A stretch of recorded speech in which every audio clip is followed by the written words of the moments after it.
நாங்கள் தமிழ்நாட்டில இருந்து வந்திருக்கோம். இன்னைக்கு பிஎம்எஸ் ஹைதராபாத்ல வந்து 7 ஆல் இந்தியா நேஷனல் கமிட்டி வந்து இன்னைக்கு இங்க நடத்திருக்காங்க. 12-13 இந்த டேட்ல வந்து ஏகப்பட்ட கோரிக்கைகள், ஏகப்பட்ட விஷயங்கள் வந்து நம்ம டிரைவர்களுக்காக எடுக்கிறதுக்கு பேசியிருந்தாங்க. இங்க வந்திருக்கிறவங்க எல்லாமே வந்து எல்லா டாக்ஸ், ஆட்டோ, எல்லா டிரைவர்ஸுங்களும் வந்திருக்காங்க. நம்ம வந்து all India national highway drivers union தேசிய அளவில் எல்லா மாநிலத்திலையும் வந்து பண்ணிட்டு வரோம். இங்க வந்து இது தெலுங்கானா ஒரு சேனல், ஆனால் இது இந்தியா ஃபுல்லாக இருக்கக்கூடிய கமிட்டி எல்லா மொழிலையும் பேசுறாங்க. முதல்ல வந்து நம்ம தேசிய அளவில் ஓட்டக்கூடிய நம்ம லாரி ஓட்டுநர்கள் வந்து பாதுகாப்பு கிடையாது. எங்க பார்த்தாலும் போலீஸ்காரங்க அடிக்கிறது, ஆர்டிஓ வந்து அடிக்கிறது, எல்லாம் ரவுடிகள் ஜாஸ்தி ஆயிடுச்சு.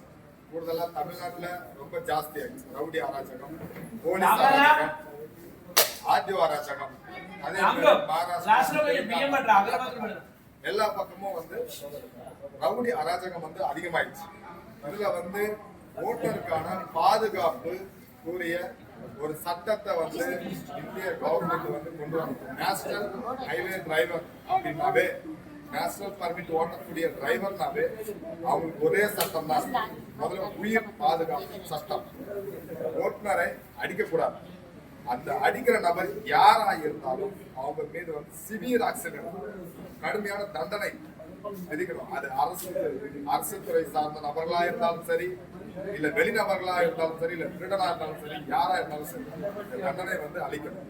அதே போல நம்ம எத்தனையோ டாக்ஸ் நம்ம வந்து அந்த இப்போ வந்து டோல்கேட்ல வந்து நம்ம ஏகப்பட்ட பெனிஃபிட், எப்படி சொல்லுன்னா ஆக்சிடென்ட், இன்சிடென்ட், பிரேக் டவுன் இதுக்கு வந்து 1 0 நம்பி வச்சிருக்காங்க.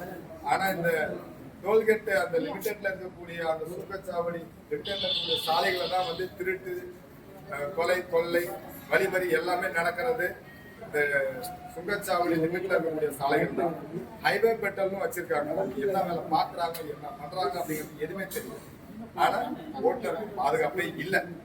அந்த ஓட்டுநருடைய பாதுகாப்பு ஒரு சுங்கச்சாவடி நிறுவனத்துக்கு உட்பட்ட எல்லைக்கு உட்பட்ட ஏரியாவில் ஏதாவது ஒரு பிரச்சனை நடந்துச்சு அப்படின்னா அந்த பிரச்சனைக்கு உரிய இழப்பீடு அந்த சுங்கச்சாவடி நிறுவனம் தான் தரணும். இதை நம்ம பண்ணிருக்கோம். இந்த கோரிக்கை வந்து நம்ம கொடுத்துருக்கோம். 4 அம்ச கோரிக்கை கொடுத்துருக்கோம். அதே போல நம்ம வந்து ரோட் டாக்ஸ் கட்டுறோம், நேஷனல் பர்மிட் டாக்ஸ் கட்டுறோம், அதுக்கப்புறம் வந்து எஃப்சி, இன்சூரன்ஸ், ஏகப்பட்ட டாக்ஸ் கட்டுறோம். இந்த வெஸ்ட் பெங்கால் போனா ஸ்பெஷல் டாக்ஸ், ஏகப்பட்ட ஒவ்வொரு ஸ்டேட்டுக்கு உள்ள போகும்போது ஏகப்பட்ட டாக்ஸ் கட்டுறோம். ஆனா அந்த டாக்ஸ் மூலமா அரசாங்கத்துக்கு வருமானம் வருது. ஆனா ஓட்டுநர்களுக்கு, வாகன உரிமையாளர்களுக்கு எந்த ஒரு பெனிஃபிட்டும் இல்லை. அந்த அடிப்படையில இந்த டாக்ஸ் வசூல் பண்ணக்கூடிய இந்த அரசாங்கம் ஒரு ஓட்டுநர் உரிமம் ஒரு புதுப்பிக்கும் போதும் சரி, புதிதாக அப்ளை பண்ணும் போதும் சரி, அவங்களுக்கான அந்த 15 லட்சம் ரூபாய்க்கான இன்சூரன்ஸ் முதலீடு கேட்கலாம்.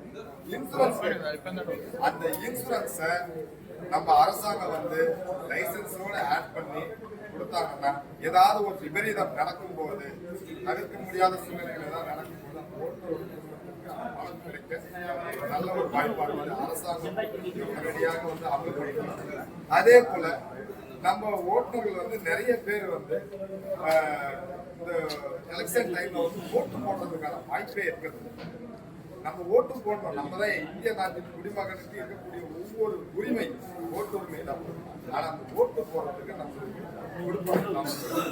சில பேர் ஊர்ல இருக்கலாம், பல பேர் வெளி மாநிலத்துல இருக்கலாம் ஓட்டு போடுறது.